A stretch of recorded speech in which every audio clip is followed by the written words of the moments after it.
지난주에는 예수님은 어떤 분이신가 말씀을 전했습니다. 하늘 보호자 우편에 앉으신 분, 섬기며 봉사하시는 분, 자기 자신을 예물과 제물로 바치신 분, 예수님이 어떤 분이신지를 말씀했습니다. 오늘은 예수 그리스도와 인간이 어떤 관계를 맺고 있느냐를 들으시겠습니다. 이제 6절 말씀을 함께 읽겠습니다. 시작. 그러나 이제 그는 더 아름다운 직분을 얻으셨으니 그는 더 좋은 약속으로 세우신 더 좋은 언약의 중보자시라. 아멘. 예수 그리스도는 새 언약의 중보자합니다. 이 성경에는 언약, 약속이라는 단어가 중요한 의미를 가집니다.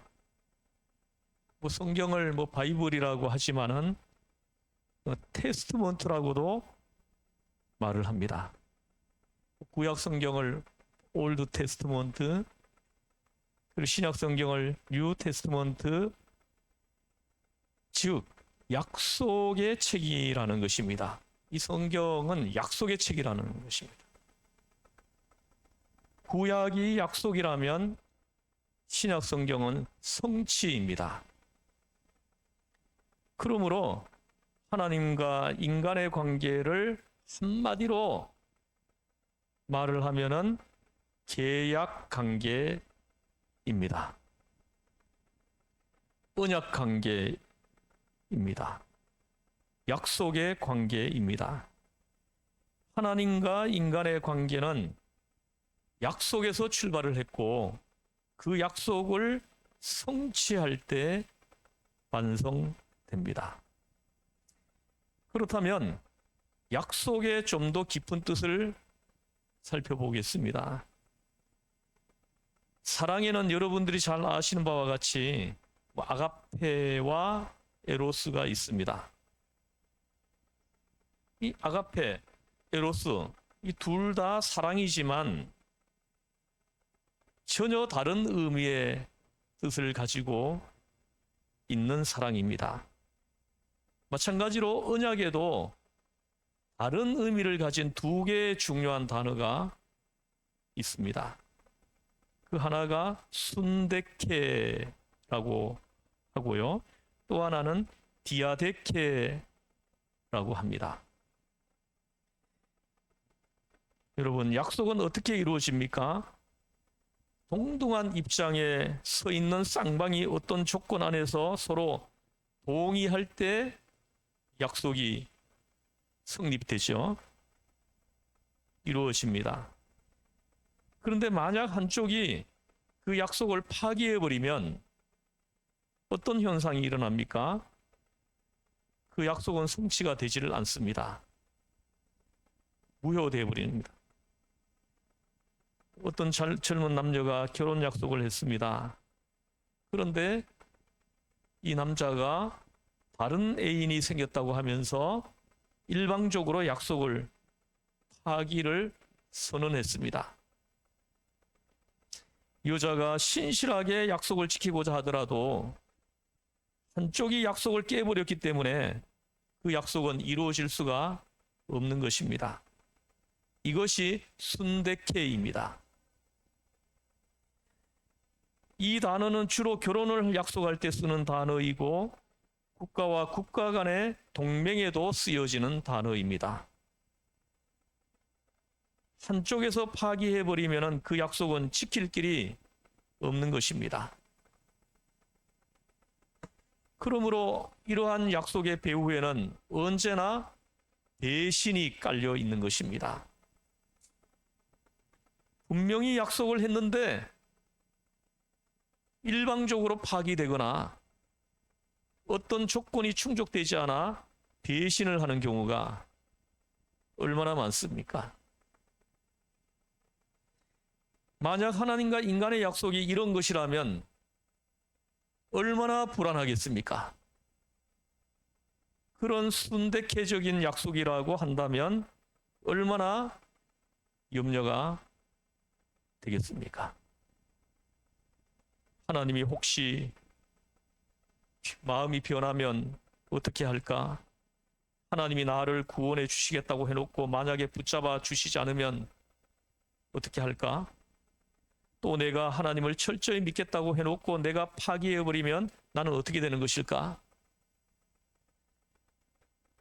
그래도 하나님은 나를 붙들어 주시는 것일까? 아니면 그 약속은 깨지는 것일까? 내가 어느 날 마귀의 시험에 빠져서 하나님을 버린다면 그 약속은 어떻게 되는 것일까?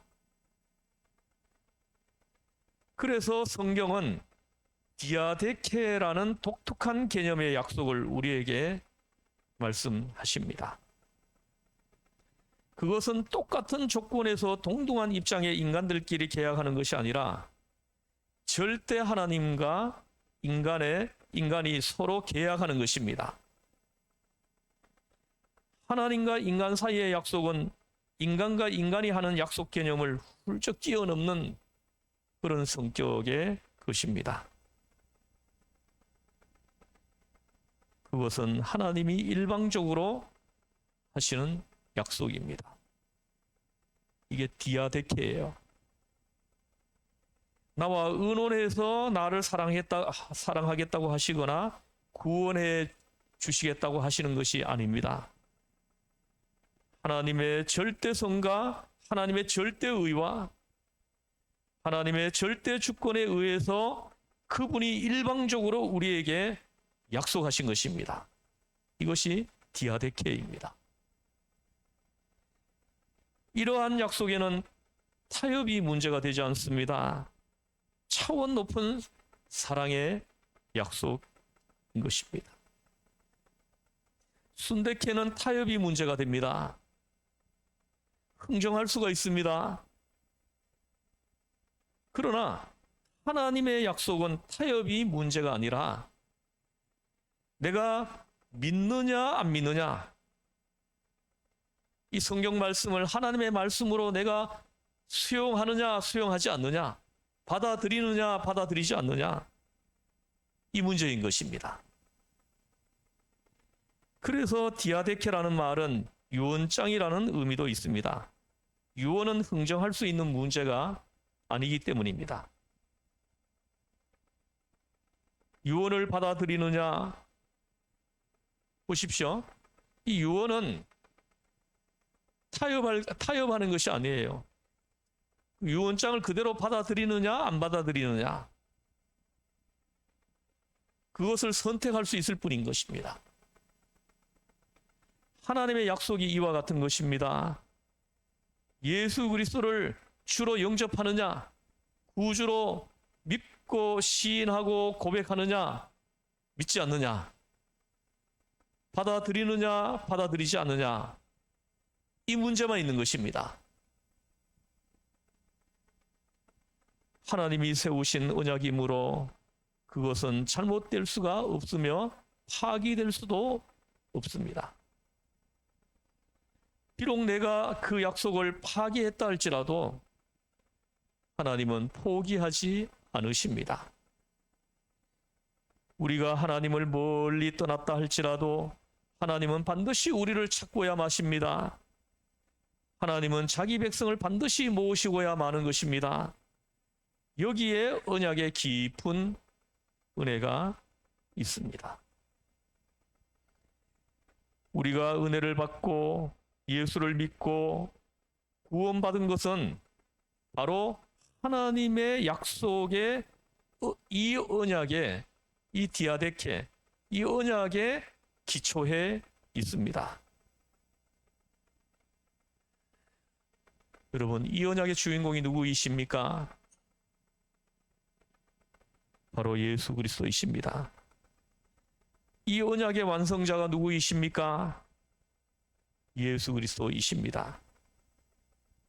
그러므로 지금 누구든지 성령의 도움을 받아 예수 그리스도를 주라 시인하는 자에게는 하나님의 자녀가 되는 권세를 주시고 생명을 주시며 하나님의 놀라운 은혜의 역사를 유업으로 있게 해 주시겠다 하십니다. 할렐루야.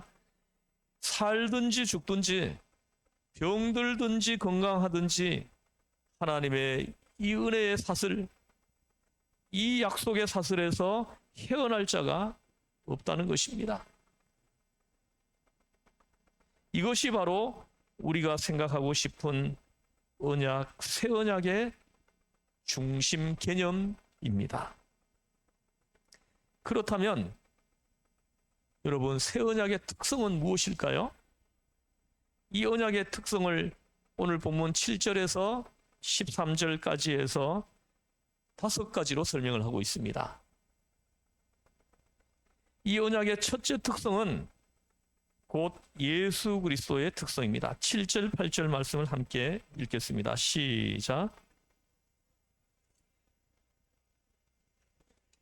일이 없었으려니와 그들의 잘못을 지적하여 말씀하시되 주께서 이르시되 날이 이르리니 내가 이스라엘 집과 유다 집과 더불어 새 언약을 맺으리라.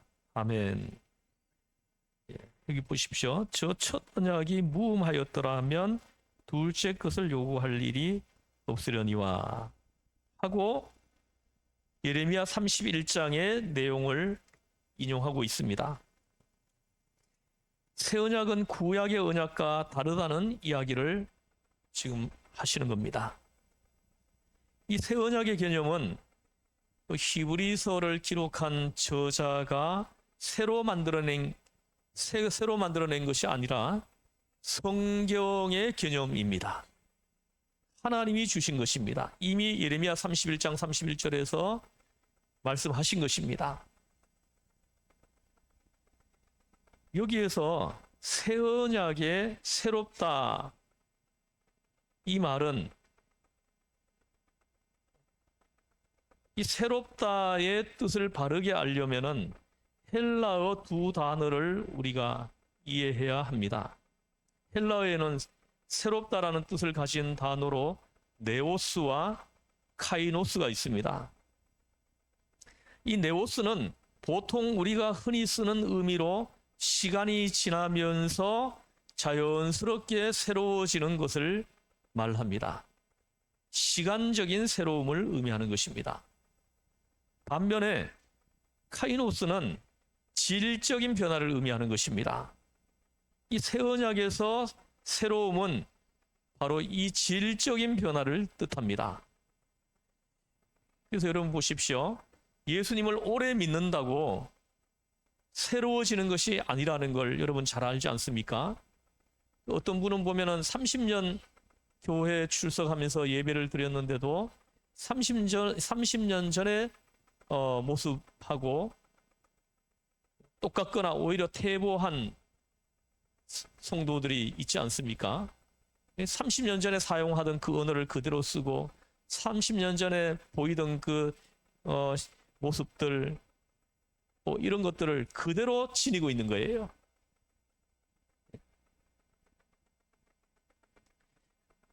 그것은 예수님을 오래 믿는다고 새로워지는 것이 아니라는 것을 우리한테 보여주는 것입니다.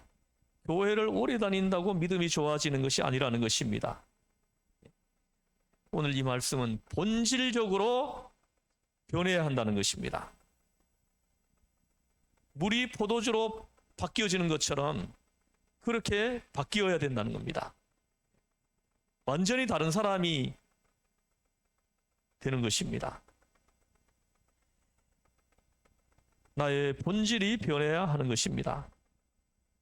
내 영이 거듭나야 합니다. 그리스도의 피로 거듭남을 입어야 합니다.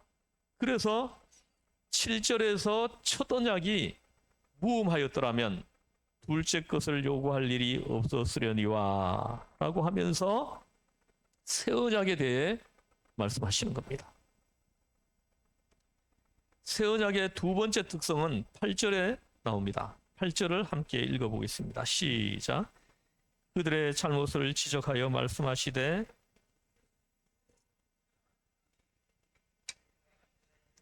유다 집과 더불어 새 언약을 맺으리라.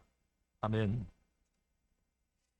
보십시오. 여기서 새 언약은 이스라엘 집과 유다의 집을 포함하고 있다 하십니다. 어느 한쪽에만 적용되는 것이 아니고 다 포함하고 있다는 것입니다. 하나님의 새 언약의 말씀에는 이 두 집이 새 언약으로 묶여질 것이라는 약속이 들어있는 것입니다. 여러분, 이것은 무엇을 의미하는 것입니까? 새 언약은 모든 것을 다 포함한다는 말씀입니다. 우리 주 예수 그리스도는 한쪽만을 위한 진리가 아니라 전체를 위한 진리이시라는 겁니다. 이 새 언약의 특성은 유다와 이스라엘 집을 통괄하는 것이라는, 우리 모두를 포함하는 것이다. 성경에 기록되어 있는 모든 언약, 모든 약속은 유다에만 적용되는 것이 아니고 북이스라엘에도 똑같이 적용되고 오늘 예배드리는 우리에게도 똑같이 그대로 임하고 적용된다 하시는 것을 말씀하시는 겁니다. 그 다음에 세 번째, 이 새 언약의 세 번째 특성은 9절에 나타나 있습니다. 9절을 함께 읽어보겠습니다. 시작. 그래서 이르시기를 이 언약은 내가 그들의 열조의 손을 잡고 애굽 땅에서 인도하여 내던 날에 그들과 맺은 언약과 같지 아니하도다. 그들은 내 언약 안에 머물러 있지 아니하므로 내가 그들을 돌보지 아니하였노라. 아멘. 여러분, 이 새 언약은 출애굽할 때 모세를 통해서 준 율법과 같지 않다 하시는 것입니다. 구약의 언약은요, 조건적입니다. 이스라엘 백성이 순종할 수도 있고 안 할 수도 있습니다. 순종을 하지 않으면 하나님의 심판이 오고 하나님이 더 이상 돌봐주시지 않는 것으로 되어 있습니다. 그러나 신약의 새 언약은 그렇지 않습니다. 구약의 율법과 같지 않다 하시는 것입니다. 신약의 약속은 은혜의 사건입니다. 하나님의 그분의 자녀들을 불러 모으시고 백성을 찾으시며 결국 반드시 구원하신다는 은혜의 약속이 바로 새 언약인 것입니다.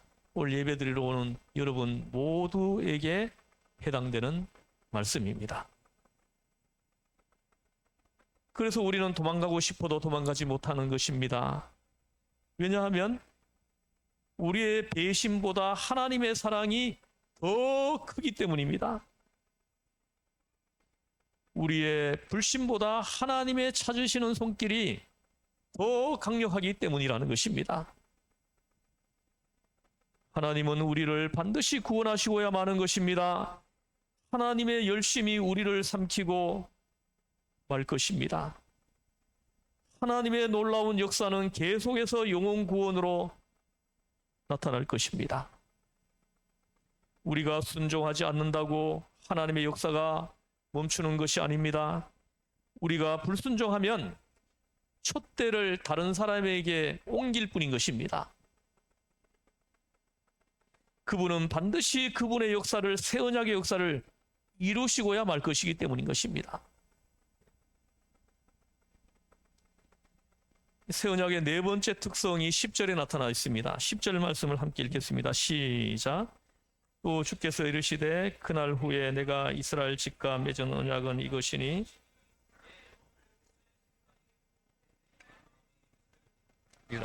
나는 그들에게 하나님이 되고 그들은 내 백성이 되리라. 아멘. 사랑하는 성도 여러분, 하나님의 율법은 어디에다가 새기셨습니까? 돌판에 새기었습니다. 이 율법을 지키지 않으면 하나님의 심판이 오게 됩니다. 할례는 육체에 새긴 것입니다. 그러나 이 새 언약은 돌판이나 육체에 새기지 아니하고 우리의 생각과 마음에 새겨 주신다고 하시는 것입니다. 우리의 생각, 우리의 마음에 이 새 언약을 새겨 주신다는 겁니다. 이 말씀은 요한복음 4장에서 예수님이 말씀하신 참된 예배는 이 산에서 드리는 것도 저 산에서 드리는 것도 아니며 신령과 진정으로 드리는 것이라고 하신 말씀하고 똑같은 것입니다. 하나님은 교회인 우리의 마음과 생각에 당신의 뜻을 두고 성취시키시는 것입니다. 참된 예배는 외적인 조건이 아니라 내적인 태도의 형식이 아니라 진실한 마음에 있다는 것입니다. 진실한 마음으로 나아오는 자, 그의 예배를 받으신다는 것입니다. 다섯 번째 새 언약의 특징은 11절에 나옵니다. 11절 말씀 함께 읽겠습니다. 시작. 자기 형제를 가르쳐 이르기를 주를 알라 하지 아니할 것은 그들이 작은 자로부터 큰 자까지 다 나를 알미라. 아멘. 새 언약은 인종과 국적과 신분의 고하를 초월한다고 하시는 것입니다. 새 언약에 의해 바리새인이나 전통 유대인이나 이방인이나 토착인이나 오늘 우리 모두에게나 어느 누구든지 예수 그리스도 안에서 모든 문제를 다 통달하게 되었다는 것입니다. 하나님은 특정인에게만 구원을 주시는 것이 아니라 주 예수 그리스도의 이름을 부르는 모든 사람에게 구원을 주시겠다 하시는 것입니다. 그래서 사도행전 16장 31절에서 33절에서 주 예수를 믿으라 그리하면 너와 내 집이 구원을 얻으리라 하셨습니다. 예수를 주로 믿고 시인하는 사람은 누구도 예외 없이 제사함과 구원의 은혜를 베풀어 주시고 하나님의 자녀로 삼아 주신다. 얼마나 놀라운 새 언약입니까? 흑인, 백인, 항인, 유식한 사람, 무식한 사람, 높은 지위에 있는 사람, 낮은 지위에 있는 사람, 우리 주님은 이러한 것을 문제 삼지 않으시겠다는 것입니다. 오직 주의 이름을 부르는 자는 누구든지 하나님의 백성으로 인쳐주시겠다는 것입니다. 누구든지 예수를 주로 시인하고 신앙을 고백하는 사람은 모두를 하나님의 백성으로, 하나님의 자녀로 삼아주시겠다고 지금 선포하시는 것입니다. 얼마나 놀라운 은혜입니까? 여러분, 예수님을 나의 구주로 고백하고 시인하십니까? 아멘. 그러면 여러분들은 하나님의 자녀가 된 것입니다. 제3의 은혜를 받고 구원을 받고 하나님의 자녀가 되는 은혜를 받은 것입니다. 여러분, 성령이 함께 하시지 않으면, 하나님이 우리에게 은혜 주시지 않으면 우리가 결코 예수를 주로 시인하지 못합니다. 예수님을 주로 고백할 수가 없어요. 우리가 예수님을 주로 고백하고 시인한다는 것은 하나님의 성령이 우리에게 임재하셔서 우리에게 구원의 은혜를 베풀어 주셨기 때문이라는 것입니다. 우리가 하나님의 자녀로 삼아 주시기 위해서 우리에게 은혜를 주셨기 때문이라는 것입니다. 그러므로 우리는 다 주님의 이름으로 이곳에 모였고 주의 이름을 온 세상에 전하게 된 것입니다. 예수님의 이름이 아니면 우리 만날 일이 하나도 없습니다. 제가 여러분하고 만날 일이 전혀 없겠죠. 오직 예수 이름 때문에 우리가 만난 사람들인 것입니다. 따라서 교회 안에는 어떤 경우에도 파벌이 있어서는 안 됩니다. 요즘 교회들이 보면은 막 파벌이 있어요. 교회 안에 당이 만들어지고 파벌이 생겨나고,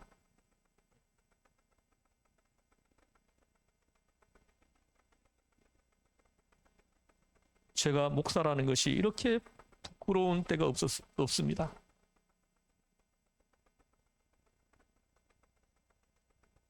교회 안에는 파벌이 있으면 안 됩니다. 높낮이가 있으면 안 됩니다. 어떤 세력이 존재해서도 안 됩니다.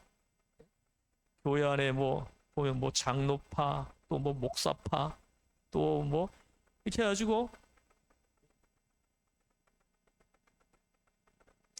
이런 세력이 교회 안에 어떤 경우에도 존재해서는 안 되는 것입니다. 이것은 새 언약의 모습과 위배되는 것이기 때문입니다. 이런 모습은 새 언약하고는 완전히 위배되는 그런 모습입니다. 교회는 누구든지 받아들여야 하며 누구든지 와서 예배드리고 구원받아야 할 장소이기 때문입니다. 이제 12절 13절 한번 읽어보겠습니다. 시작. 우리를 긍휼히 여기고 그들의 죄를 다시 기억하지 아니하리라 하셨느니라. 새 언약이라 말씀하셨음에 첫 것은 낡아지게 하신 것이니 낡아지고 새하는 것은 없어져 가는 것이니라. 아멘. 내가 그들의 불의를 긍휼히 여기고 그들의 죄를 다시 기억하지 아니하리라. 할렐루야. 얼마나 놀라운 은혜입니까? 우리의 죄를 다시 기억하지 않으시겠다는 거예요. 예수를 주로 시인하고 예수를 구주로 고백한 신앙 고백하고 예수님이 십자가에서 못 박혀 흘리신 그 보혈의 피가 내 죄를 씻어주신다는 것을 믿는 사람은 그 죄가 양털같이 흰눈같이 깨끗하게 희게 씻어지고 그리고 그 죄는 다시 드러나지 않게 하시겠다는 거예요. 얼마나 놀라운 은혜입니까?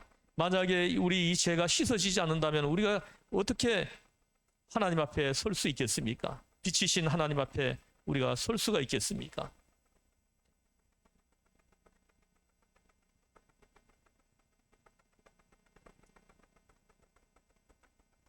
우리가 예수님을 믿을 때 하나님의 사랑이 이러한 언약에 깊이 뿌리고 내리고 있다는 것 사실을 우리가 안다면은 우리의 신앙은 어떤 경우에도 흔들리지 않을 것입니다. 이런 신앙인들은 시험 들지 않아요. 늘 찬송 부르고 늘 기도하고 또 틈이 나면 또 나가서 전도하고 늘 이런 삶을 사는 것입니다. 너무 좋으니까요.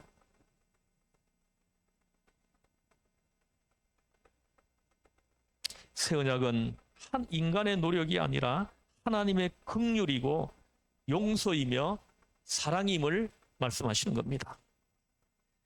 이 사랑을, 이 긍휼을 우리가 받아들이기만 하면 되는 것입니다. 안 받아들이면은 방법이 없는 거예요. 우리가 아멘 하고 우리가 수용하고 우리가 받으면 되는 겁니다.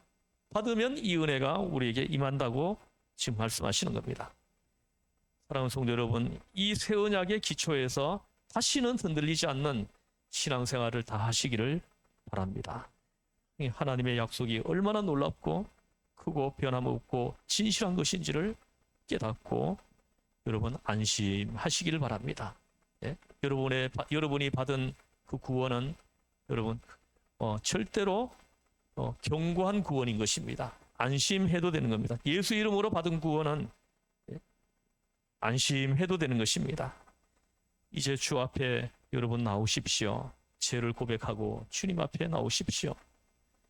그리고 주님을 위해 죽도록 충성하고 섬기고 주의 복음을 전파하는 여러분들의 믿음 생활 되시기를 우리 주 예수님의 이름으로 축원합니다. 아멘. 기도하시겠습니다. 하나님 아버지, 얼마나 놀라운 은혜를 우리가 받았는지 말씀을 통해서 깨닫고 알게 되고 알게 되니까 기쁘고 감사하고 안심이 되고 찬양이 나오고 얼마나 좋은지 모릅니다. 너무너무 행복합니다. 하나님,